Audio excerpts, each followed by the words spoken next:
Finally, one weekend, she just said, I don't want to be here anymore. I don't want to be in this house by myself anymore. And she said, I feel like a marble in a shoebox. You know, having so many people that get into a situation where it's like, I've got to move my mom tomorrow and I have no idea how to do it. Yeah. Do I have to take my PTO or my vacation time and stop everything and fly down from wherever to help mom get out of her house, move into assisted living, and then what do I do with all the stuff that's left behind? Yeah. So it's really been a matter of educating people that there's this service, and then not just my service, but that there are these other a myriad of services. Welcome to the Biz Life Podcast. I am Donnie Bedore, your host. We are here to talk about the biz life, not the busy life. So I have a special guest, a dear friend of mine, Elizabeth Trout. Welcome to the Biz Life. Thank you so much. Yeah. Glad to be here. Glad you're here. Yeah. So, man, I'll tell you what, I've really been intrigued with watching you and the way that you present your business and your passion for your business. It's one thing to own your own business, start your business, and grow your business. But man, whenever you see someone that's like really passionate about your business, I get intrigued. Well, thank you. Yeah. I love what I do. Excellent. And we're going to get into that. But first, let's warm up the audience and let them know who you are and, where'd you come from and all that stuff. All right. Well, let's see. I grew up in Fort Worth. Okay. I went to college in Austin, that great place in Austin that not everybody loves. And then ended up in Dallas doing retail design. So designing stores, big box department stores, Starbucks for 8 years. Wow. Yeah. And then from there went to a firm and did some more stores. And then, just with life and layoffs and whatnot, ended up unemployed at COVID. And so started this. It was something I'd kind of had in the back of my head. And so I started my company, Retirees. Okay. And it's all born out of a love for old people and having made mistakes moving my grandparents. Okay. All right. And married, kids? Yes, I am married to Scott Trout, the love of my life. All right. We've been married for almost 15 years. Wow. Congratulations. Where'd y'all meet? We actually knew each other growing up. Okay. And then, life takes its turns, and it was the bumpy road that led me straight to him. And we ended up starting to date when we were 31 and got married when we were 35, had a second kiddo, and awesome. Here we are. So how old are they now? They are 12 going on 30 and and 7. Okay. So. Boys, girls? 2 boys. Okay. Yeah, definitely. Yeah. I laugh because, our daughter is the same way. It's like, how old is she? Oh, she's 13, thinking she's 27. Exactly. It's great fun. Yeah, definitely. Yep. Aren't kids funny? Oh, they're a joy, and then they're not. Yeah. Favorite memory with the kids? Oh, gosh. So far. Christmas, it's always fun. Yeah. But it's the lead up to it as well. The coming up with their Christmas lists, and really paying attention to what they think about and what they want, why they want it, and then having it all come together on Christmas morning and seeing it all just kind of happen. So really that ends up turning into an Amazon list. Oh yeah, totes. In fact, that's what my son did, was just it was all links to stuff. And, I'm passing it out to family members and they're like, what is this? I'm like, I don't know. Right. Yeah. Oh, that's funny. Okay. So Retirees started, you said you moved your grandparents. Yes. Yeah. So back in the early 2000s, my grandparents were still living in Austin, and my grandfather had pretty far gone with Alzheimer's, and my grandmother was still living in their home, and he had moved to nursing care. And this was kind of pre-memory care as we see it now. And then she, my parents were coming in from Fort Worth. My aunts were coming in from Houston to see her in Austin every other weekend and take care of her and take her to doctor's appointments and do all those things. And then finally one weekend, she just said, I don't want to be here anymore. I don't want to be in this house by myself anymore. And she said, I feel like a marble in a shoebox. And I just thought that was a really interesting way to put it. And so at that point, she made it easy for us because she wanted to move out. That's not always the case. Yeah, you have folks that are going to, go kicking and screaming. Oh, yeah. But she knew she wanted to go to a community where she could have a vibrant life and play games and have happy hours and all the fun things. Right. And so we got her moved, but along the way we made some bad choices as far as like what we took as far as furniture, things like that. So it was kind of born out of the mistakes we made. Sure. Yeah. What do you find whenever you were first starting off? So the podcast, we try to dedicate it to, again, the small business owner, entrepreneur, someone that's just getting started in business. For the most part, we have some seasoned people that listen and watch the show. And really what I like to do is, for me, a couple of things. Number one, life's too short to make all the mistakes yourself, so learn from other people. Of course. Right. And number two, everybody has something that they can teach somebody. Right. And one thing I love about business, it really doesn't matter if you're, moving, elderly people, or if you're selling charcuterie, or if you're teaching martial arts, right? And there's elements of business that's all the same. And I think, people can learn from other people. And that's why I love having the guest on here. So thinking in the beginning of whenever you were starting your business, right? What was the biggest challenge that you were running into? This is actually still is one of the biggest challenges is having folks understand that this is an industry that exists. So, having so many people that get into a situation where it's like, I've got to move my mom tomorrow and I have no idea how to do it. Yeah. Do I have to take my PTO or my vacation time and stop everything and fly down from wherever to help mom get out of her house, move into assisted living, and then what do I do with all the stuff that's left behind? Yeah. So it's really been a matter of educating people that there's this service, and then not just my service, but that there are these other a myriad of services. There are apartment finders for old people, basically, or realtors for old people. I had a guest on here a couple of weeks ago. It just came out, a guy named Trenton Moody from Granbury. And so he specializes in senior realtor deals, right? And that's what he assists. And I was like, wow, you're right. I didn't even know that was really a niche. Yeah. Interesting. It is. It's fascinating.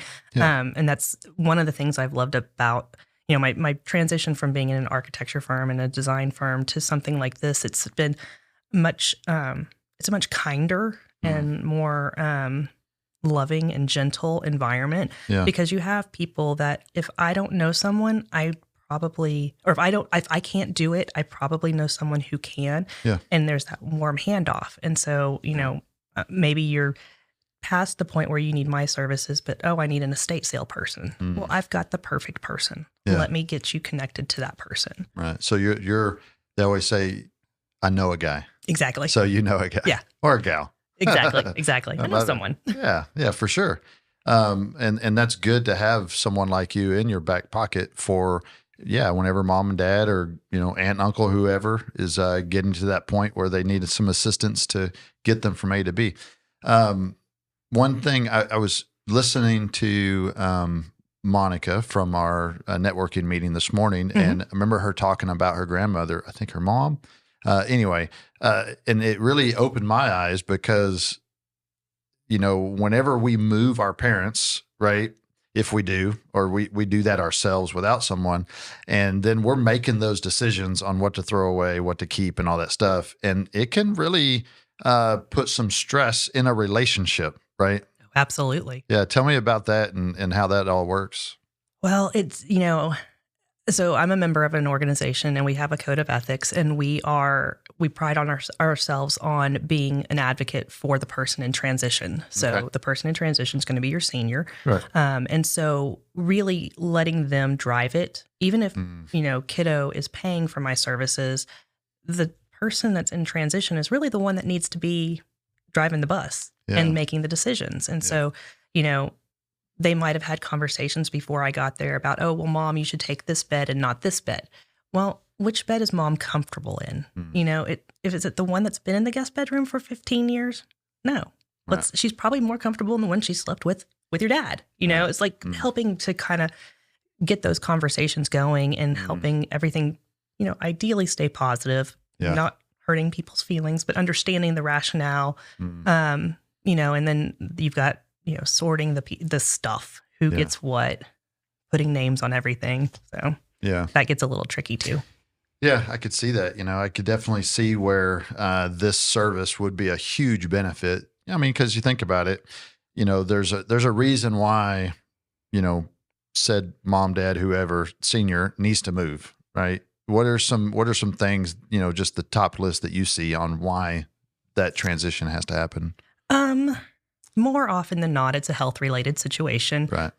They've had, a fall in the house. They've broken a hip. They've had a traumatic brain injury from the fall, any kind of thing like that. Wow. And so they can't go home. So they'll go to hospital, then they'll go to the rehab. And then once they go to rehab, it's like, well, they shouldn't go home. Yeah. We need to have something set up for them, which really kind of makes the transition easier because then it's like, you're not safe. You've got to be here. Yeah. We can get you there and we'll go back to the house and pick the things you want, but you're not staying there. Yeah, definitely makes that decision a little bit easier because now it's like it's forced upon us. Now we just got to make it as easy as possible. Exactly. Yeah. And of course, in an ideal situation, the person in transition is making the decision on their own. They're not having to do it quickly. We're not having to just go in the middle of the night and grab everything and then get them situated. Yeah. It's really something that we can give some thought to and really prepare for. Yeah. Those are my preferred. Yeah, jobs. yeah, for sure. Do you get more requests from like a son or daughter or someone, a relative, or the actual person? Who do the majority of the calls come from? Usually the person in transition. It's really kind of funny because the people that are in transition are the ones that I hear from the most as far as let's get it done and let's do it now. Okay. I get calls from the children and it's kind of like, well, we're thinking about doing this. Mom and dad aren't quite ready. Okay. We're not sure. And so it's a lot of following back up. Okay. Are they ready? Okay. Are they ready? Yeah, Are they ready? Are they ready? Is there a time or something? My parents I say they're old. I mean, they're 81, 71, live in Oklahoma. My dad works and has worked all of his life. He'll probably continue to work until, the Lord takes him home. Mom's retired at home, both in pretty good health for the most part, right?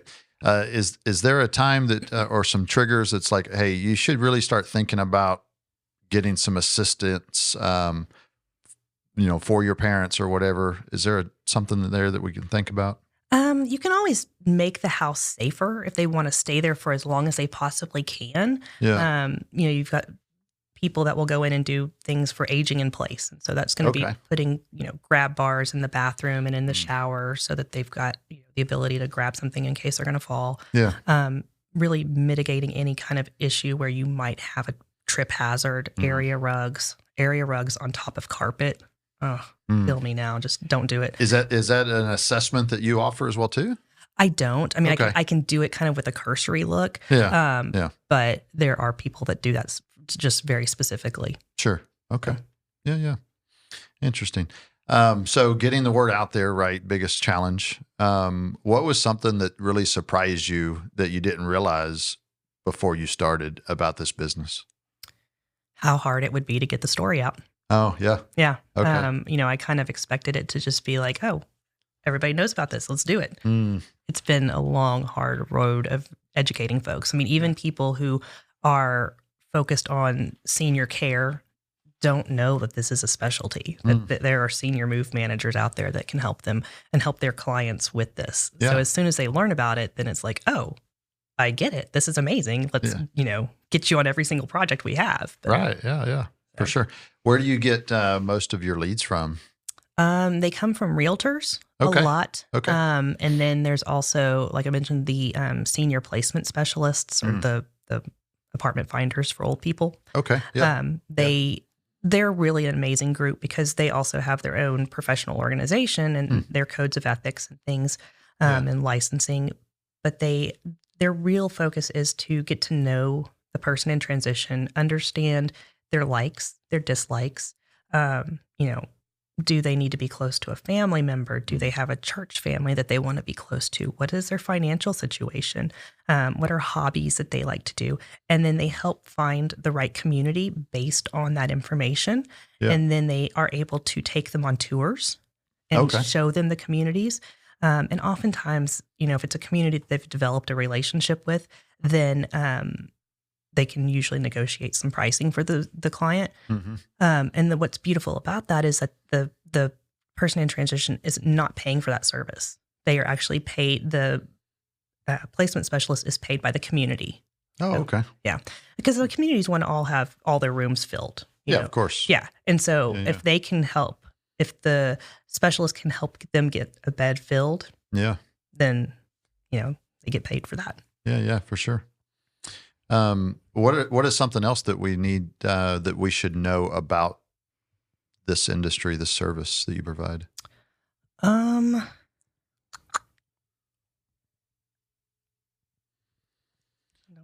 don't know. Yeah, I guess I could ask it this way. I mean, for those that didn't know it existed, Mhm. right? What is the message that you want to get out there that would help us learn about it more?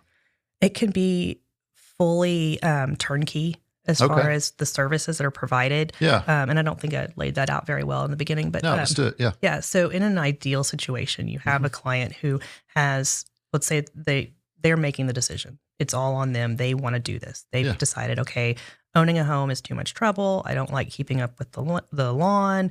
The plumbing is an issue. I'm ready to get rid of all this stuff. Shoot, I think I'm ready for your services. Man. I know. Okay, sign me up. Sometimes I'm really We're jealous moving, of honey. my clients. Yeah. We're moving. Yeah. Go live with a bunch of people and have happy hour every other day. Dude, I love it. I think I'm going to an old folks home. Yes, exactly. They do have 55 and up communities. I'm not there so- yet, yeah. but I'm getting there. But yeah, an ideal situation is, okay, I've decided I don't want to live in this home anymore. It is too much of a burden, and I'm ready to just, lock it and leave it and be able to go and do what I want to do. Yeah. So, getting the house ready to get on the market, hiring me, finding that apartment that you want.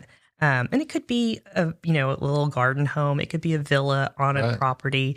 They have continuing care situations where you can move into independent living, then assisted, and then memory care or skilled nursing, all in the same place, which it's really a nice way to look at it. Yeah. So then taking the floor plan that they get, measuring all the furniture that they have identified in their home that they want to take with them. Oh, wow. Putting that into the floor plan to make sure everything fits. Yeah. And then from there, going in, and I refer to it as surgically removing things because I don't want to go in and open up your kitchen cabinet and pull out every single thing. Yeah. Because that's just overwhelming for me and you. But going in and really pulling out the pieces that that you're going to need. So if you're... How do you list that out or Well, it's really a lot of... asking a lot of questions. Okay. So if they're moving into a place that's providing meals, you're not going to be cooking that much unless there's, you decide you absolutely don't like the food, but then why are you moving there? Right. We want to take away that kind of stuff. Yeah. So, limiting what you take from the kitchen, just the bare minimum. If you're moving into a situation where they've got lots of activities, you don't need all the stuff. Really helping folks pare down what they've got and then packing that and then arranging for the movers to arrive, having the movers there. And my goal is to always have everything just ready and staged because you're paying them by the hour. You're paying me by the hour. Yeah. Let's make it as efficient as possible. Yeah, for sure. And then already knowing on the other end what the community looks like as far as the move-in process, where the fire lanes are and we can't park and which doors can we use and not use and all that. Yeah. Do we have to have blankets on the elevator? Just whatever. And then so being at the community when the movers arrive, directing traffic, being in the apartment as the furniture's coming in, telling them where to put things. Yeah. And then as they bring in the boxes, start unpacking. And so, ideally by the end of move day, my client's going to be exhausted. It's a hard day for them. Yeah. So, making sure they're drinking enough water, making sure that they are eating, Wow. and then making sure by the time I leave that day that their bed is made, they can go to bed, they know where their medications are, and they can brush their teeth. Wow. And then if they want me to come back the next day to continue unpacking, then I do that, and the next day and the next day. Yeah. So. Do you ever have someone it's like keep asking you to come back because they're really enjoying that relationship that's being built? Oh yeah. Yeah, I figured that. Oh yeah. I've got a couple that I just go back, they'll text me and they'll make up reasons why I need to come, I need you to fix my kitchen. Right. You haven't been here in 6 months and my kitchen's a mess. I'm like, okay. All right. Wow. You have a big heart. I love what I do. You do. Yeah. I could tell. And you have a big heart. You care for people. Yeah. Ready to boost your business's impact? Fully Promoted Fort Worth is your one-stop destination for branding needs, specializing in branded apparel and promotional products. They help attract, retain, and engage customers. From custom uniforms to eye-catching items, Fully Promoted Fort Worth has you covered. Contact them today to unlock your brand's potential. 817-803-4404. Fully Promoted, your success, their passion. Yeah, you're not just doing it to make money, but you have a passion for it. And we haven't ever gone into this depth of what you do, right? Just because of our networking, how sort of fast paced it is, right? Don't get to connect a whole lot, but I could tell. I had a sense of all this, but yeah, it's pretty cool. Thanks for sharing that. Yep. So where does that come from? You think what drives you? So I'm always interested. I'm always fascinated that, why people do what they do. I often wonder myself. I think part of it might be to fill the void that all my grandparents are gone. Okay. I think that's a little bit of it. Sure. Because I was very close to all of them, and okay, I think that's part of it. Just love old people. Yeah. Yeah. And I'm very curious about people and what drives them. Yeah. I'm also very curious about the weird stuff people collect. I mean, let's be honest. I Okay, see some weird stuff. What is the weirdest thing you've seen? I'm glad you brought that up. Yeah. What is the weirdest that you're willing to share it on? I recently found some condoms in an 84-year-old's bedroom. Oh, yeah. There you go. Well, there was the who's who in baton twirling from like 1976. I thought was really funny. All right. Else, there's been a couple that are just. I found a book press once that was really interesting. Oh, wow. Right. This husband's wife had just passed, and she was just kind of a Jill of all trades. She was a feminist and had all these wonderful books, and he was just and she was a crafter, like loved crafting, loved dolls, like had this myriad of interests. Oh, wow. And he was left with all these things after she passed. And he's like, I think these dolls might be worth something. And I think these books might be worth something. Yeah. And so helping him find homes for all these things was really interesting and fun. And one of the things was that she wanted to press books. And so she had this massive, very heavy book press. Book press. Huh. Yeah. So we got the dolls sold in an estate sale. We got the books donated to TCU. It's just, and that's another one of the pieces that I like, is to try and figure out all the nuances of where can your stuff go, or what can you do, and how can you kind of pass it versus on. just throwing it away. Exactly. How can you kind of pass it on or pay it forward? That's pretty cool. Interesting. Yeah. I don't know if you'd ever find anything that interesting at my house. Hey, you never know. I mean, it is, every day is a new day. Yeah.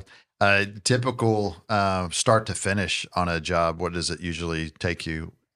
Because prior to this, I would think, maybe, a couple of days, meet them, move them, done. Right. But it sounds like you put a lot of legwork into getting to know them, talking to them, and planning all this out, which is pretty cool. If I had a parent that I need moved, I would want that love and care for them. And I love, I'll say it again, you sort of talked about it, but I love how you're sort of that middle person, between the two relatives. And that way you can sort of be the fall guy or all right. And I don't have to step on those toes and stuff. So. Exactly. But start to finish, what average you think? It kind of depends. Yeah. And that's, I never give a quote for a job until I've seen the job, because it's absolutely.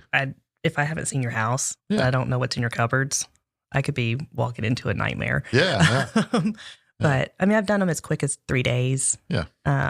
Obviously we're not taking a whole lot of stuff, and it's usually pretty quick because of health issues. Yeah. But I've had some that have lasted 5 and 6 weeks, just because of, that they still have access to the house. They're still going back and forth to the house, which is good and bad, because it's just more stuff you're taking into this new place, which, then depletes from your estate sale and is more stuff that you have to move the next time. So there's, drawbacks to it. Yeah. But it also, you get more of a representation of your entire life when you have more time to get the things that you want. Yeah. So I would say a good couple weeks is a good average to plan for it, at least 2-3 weeks process. Yeah, I'd say probably 3 weeks. Yeah. Start to finish would be ideal. Yeah. Okay. On an estate sale, what makes it really an estate sale versus a big garage sale? It's really, one's handled in your garage. Yeah, right. One is in your house. Yeah. Right. Yeah, no, right. But it's the folks that I've met that do estate sales are very, very well versed and very well trained in what they do. Yeah. They usually have a pretty strong Facebook following, Instagram following. So they start to promote your estate sale several weeks in advance, and they're really hyping up what you've got, especially if they're a good one, and then how they merchandise your home. And it's really, it's fascinating to me, especially with my retail background. Like they go in and they're making your home into a store, you know? Yeah. And so they pull out everything. And I mean, they'll tell you, don't throw anything away because you don't know if it's got value. Don't throw away the stuff under your kitchen sink because people will want that. It's, might be a half-used bottle of Windex, but some company that's a housekeeping company might want that. They're paying pennies on the dollar for it. So why not, right? Yeah, sure. I think it's a little weird when you start selling like expired spices and stuff, but some do. Yeah. But no, they are going to go and do when they walk into your home, they know what they're looking for. They know what's trending. They know what things cost, and if they don't, they research it. So they're going to they're going to market it and price it based on the market value. Yeah. And then as the sale progresses, because usually it's 3 days, you start on a Thursday or a Friday, and then you go Saturday, Sunday, or Friday, Saturday, Sunday, whatever. They're marking things down each day. Yeah. And so, if it's a really good estate sale company, their followers know to be there the very first day. And there are times when they're in line hours before the sale starts. Yeah. We were doing an estate sale for my husband's grandmother's home, and I was reading the Facebook comments, and it was hysterical because Grandma Trout had a distinct style, and the estate sale company promoted it as like Vegas chic or something. And so, it's all this like glitzy, glamoury, like shiny stuff. And one of the comments was, "I will die if I don't go to this sale." And I'm like, that's what you want, you want people coming in. That's cool. So yeah, I find estate sales absolutely fascinating. Yeah. Now you, I guess that's subletted out to another company. You don't handle that part at all. Yeah. Right? Yeah.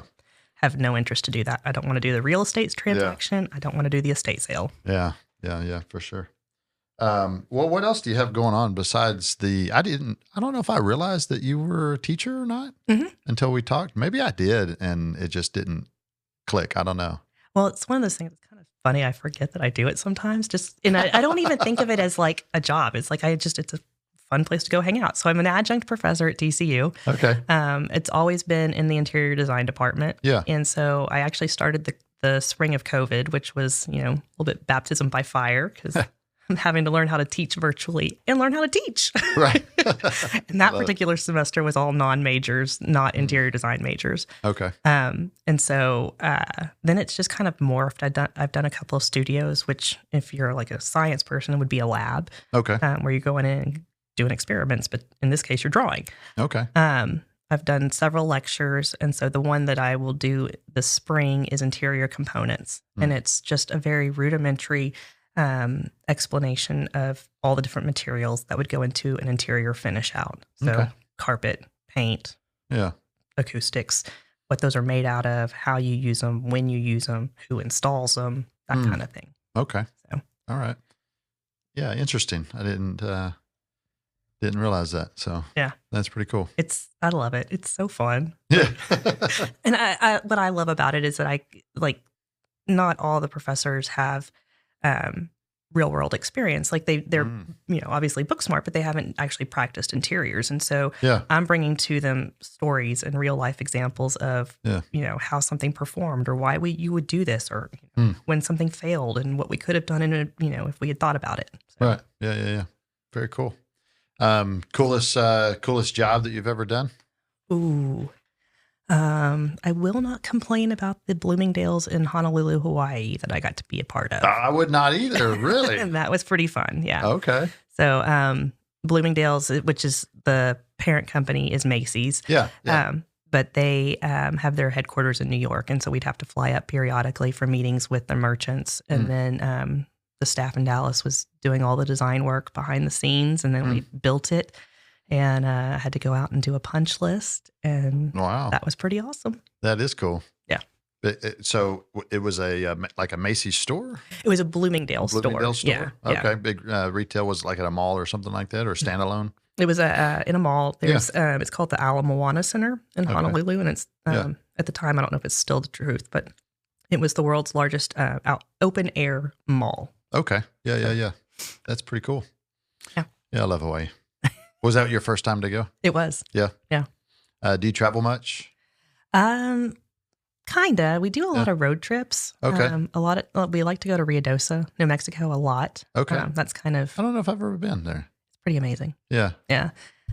It's one of those situations where, like, if it's snowing, you're just kind of forced to do nothing, which is amazing. Yeah. Yeah. A couple of days here, probably. Yeah. We'll be doing the same thing. Yeah. And then, I've always wanted to travel in Europe. I've done a little bit, but not nearly enough to. I would love to go to Europe too. Yeah. So you have been? I have. Yeah. Yeah. We did my father-in-law is amazing, and my stepmother-in-law. They took us on a family trip to Italy. Oh, And cool. it was over the course of my sister-in-law's spring break from college. And so we literally took off on Saturday morning, and we were back the next Sunday, and it was a whirlwind. Wow. We missed one train, and of course that just spiraled everything out of control.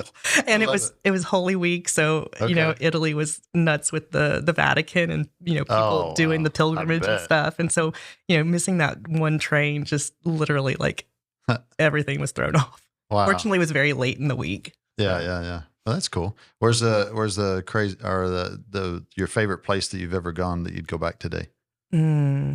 Positano, Italy. It's on the Amalfi Coast. Okay. Yeah, we were only there for 18 hours, and I would love to go back there. Man, 18 hours, and it's that special that you want to go back. Yeah. Right? What do you remember about it? So the house that we had rented was way, way, way up in the mountains. And so my father-in-law had driven us up there in this van, and he was like, I'm not driving back down until it's time to go.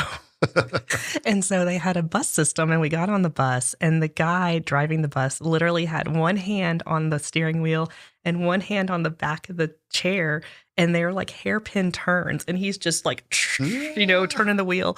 And there are cars lined just on both sides of the street. And my husband asked me, he's like, have you ever hit a car? He said, nope. He's been doing it for 25 years. Wow. Yeah. And it cliff on the other side, right? Exactly. I could picture it. Yeah. It was nuts. That's cool. No, I'd love to travel. So that's definitely on our bucket list. It should be. It's amazing. Yeah, for sure. Okay. Well, we're getting close to the end of our time. A couple of things I like to do. One, tell us something that nobody knows about you. Let's see. I'll share the one that I shared this morning at networking. Perfect. So at the end of the fourth quarter of the last home game at UT in 1997, I got to fire Smokey the Cannon, which only big Longhorn nerds like myself think that's amazing, but it was. And turns out it's only just pushing a button, but it was still cool. That is pretty cool. Heck yeah. That's cool. Yeah. And then let's have a little commercial about your services. Audience will be here, and why don't you talk to them, tell them how they can find you, what you offer, all your offerings and everything. Okay. Yep. So my company is called Retirees Move Management and Downsizing. I'm Elizabeth Trout, the owner, and you can reach me at 214-354-0214. I offer help in doing all things move management and downsizing for seniors that are going through a transition of living situation. So it could be going from their home of many, many years to, a house, a villa, a garden center, a garden home, independent living, assisted living, any kind of smaller situation. So helping them get through that process. Perfect. All right. Well, thank you for being the guest. Thank you so much. This has been awesome. Yeah. And I have a couple of referrals I'm going to talk to you about once we get off the show. Sweet. Thanks. Yeah. All right. Hey, thank y'all so much for watching the Biz Life and hanging with us.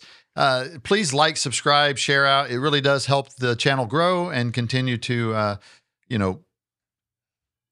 continue to grow. So, hey, look, if you're wanting to be a guest on the show, please go to the bizlifepodcast.com. Please fill out the form, and then we'll contact you on maybe you'll be the next guest on the show. So we'll see you next time on the Biz Life. Thanks.